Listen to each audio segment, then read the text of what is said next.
Power Pole Pro Todd Kline, and it is time to talk about stop number 2 of the One Bass Tour. We are headed to Clear Lake, aka the Bass Factory, one of the best lakes in the entire nation, probably the world, and I'm excited to get up there. Recently, Gary Collins, local, caught a 1592 up there, almost a 16-pounder, 2 pounds off the lake record. There's been 30-pound bags for a couple months going on up there in the tournaments.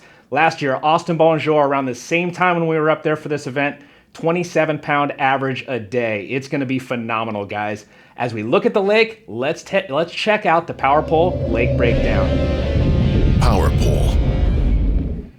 Alrighty, Clear Lake. Let's talk about the forage. That's going to be a key factor as we head into this event. The Holy Grail, it's the hitch. For me, growing up in Florida, it's like the wild shiner we had. You know, they're like this big. They range, you know, from small, obviously, to bigger, but that's why those big swim baits up there, the big glide baits, really come into play this time of year up there. In addition to the hitch, if you can't find the hitch, obviously the fish are going to be still eating on the crawfish, the crappie, the bluegill, the shad, you kind of name it. But the Holy Grail is the hitch. Even the sculpin they eat up there.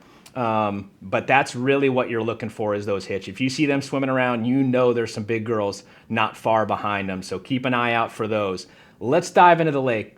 As we look at the lake from 50,000 feet, let's maybe not go that high, but just above the lake, you've got the north and the south, and it's kind of polar opposites to some extent. The north, much shallower, much more extensive flats. It warms quicker, so generally they spawn first in the north. In the south, much deeper. In the north, the deepest point you're going to find is about 30 feet. In the south, the deepest point you're going to find is about 55 feet, give or take. In the south also, something you're going to see a lot more of is the rock, especially the volcanic rock. In the north, it's more of an emphasis on the grass and the docks, as well as the tules. The water's high right now. It's like a 7.56, I think, on the Rumsey, which is basically full pool. So that water's going to be up into the stuff. Very similar to what we saw last year, guys, for those of you that participated up there in this event. It's going to be very similar conditions and kind of across the board. And we know last year, as I mentioned, 27-pound average for Bonjour for the 3 days taking the wind. It's going to be a slugfest. So now let's do a hot lap around the lake and take you guys kind of for a quick, drive around here. Not going to dive into a lot because it would be a long time. I encourage you guys to really pay attention to your maps. Do your research before you get to the lake, but let's go ahead and do a hot lap. We're coming out of Library Park. So as we come out of Library Park, that is obviously in the north end. I'm going to make a left. We're going to kind of go up this north side, which is North Lakeport. And it's going to be pretty similar all the way up. Kind of to summarize, you're going to see, long flats, docks, tules, grass, and, maybe even some trees in the water, depending on the certain pockets where that water has really pushed up in there. You're going to make your way all the way to the north. A common area you hear a lot about is Rodman Slough. You can go under that bridge, go up into there. It kind of splits back there. You can go fish up there as well, which would be a great opportunity. On the outside of Rodman Slough, you've got Thule Island. And now we're going to kind of put the hot foot to the floor now. We're going to go fast around this. You've got Nice. Then you swing down to Lucerne.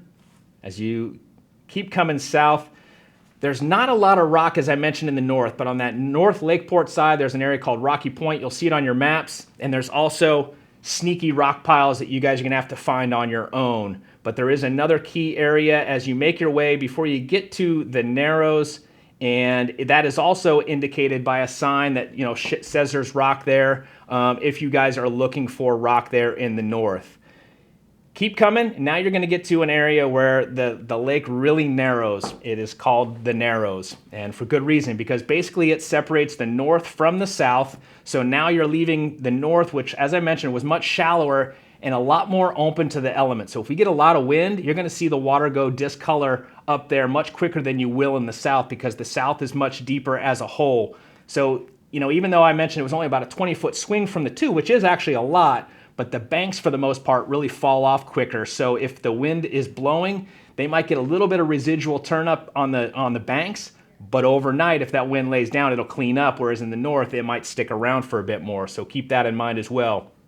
As we come down now through the Narrows, you've got Glen Haven on the left side as you're coming through, and that's an area where that rock will really start to kick in now. And from there, all the way, I'm going to zoom back out here, all the way through that left arm, which is referred to as Rattlesnake. tons of rock. Again, though, it is mixed up. You're going to still have the tules in areas. You're still going to have some grass, and you're going to have docks in a lot of the areas. But again, now that you've come through Glen Haven, from then on, all the way through this whole Rattlesnake Arm and into the south, you're going to see a lot more rock. Let's head to the bottom of Rattlesnake. When we head into the bottom of Rattlesnake, that area is called the Keys, or Clear Lake Oaks. That is a large community with different canals you can get into. This is an area where some guys will go up in there looking for fish. Come out of there, and then we're going to do a hot lap out of Rattlesnake. As I mentioned, you're going to continue to find some outside areas within Rattlesnake. Aside from the rock you're going to see on shore, there's a lot of high spots out there too that'll come up to 25 feet. Big boulders on them, and a lot of times those big females coming out of the winter kind of feeding more dormant time, chasing the shad. Now they're going to be moving up onto those humps looking to feed before they go to spawn, so you might want to check that out. We're going to come out of Rattlesnake. We're going to swing around the point here at basically Weekend Island, and then now we're going to head into the south.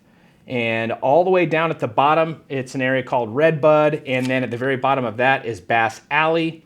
Come out of Bass Alley, swing up and around, and now you'll start to see more of the big boulders once again, all the way kind of up until you get to, it's kind of, there's areas where you'll see long stretches, and then you'll see areas where it's a little bit more isolated. But again, the whole south area, the emphasis, it's going to be on that rock. We're going to make our way past Old Canocti Harbor, up past the Riviera Marina, and then as you start to turn the corner, we're going to get, yep, that's right. So just following the map here. You're going to pass Riviera Marina and then start to head back towards the Narrows. Once you get to the Narrows and you turn the corner, that whole left side is a long stretch, isolated tules, a lot of rock that goes out pretty far, and that from that stretch on, now you're starting to head back into the north. You're going to turn the corner. As you turn the corner, you're going to see Shag Rock. Shag Rock is a very common spot that we've heard about for years. Buckingham Point is another one. Those two corners on the Narrow there are kind of staples for holding big fish that are community spots. That's why I'm kind of throwing them out there. You turn the corner, you go down through Horseshoe, and then you get out on Henderson Point. Again, great areas, all these different names that I'm kind of throwing out there. You're just names that you'll hear in the standard dock talk or when you're watching different videos on YouTube. And then you'll start to come over into Soda Bay. As you get into Soda Bay, that area is called Soda Bay for a reason. You got a dormant volcano there. That area is constantly gassing from the earth. You'll see a lot of bubbles. Another area, the whole lake holds fish, but another area, Soda Bay, holds a lot of fish. Once you start to leave Dorn Bay and you start to turn the corner over by the campground, you're going to start to see it change from the south again. Even though we've been into kind of the north, that side that I just walked you through, all through Horseshoe and Henderson and all that, still feels a bit like the south because it has a lot of that volcanic rock. We're going to leave that volcanic rock now as we get to the campground and start to make your way all the way back to Library Park. Now it becomes those long extensive flats again. You've got a lot of sloughs and creeks that start to come in here. And as you have those are areas where you're going to see boats trying to stack up because a lot of times that's where the hitch does go to spawn and, well, the bass follow the hitch. So, recently listened to a podcast with Paul Bailey. He was mentioning that those creeks really start to come into play this time of year around this event, and we've seen it in the past. This year probably should be no different.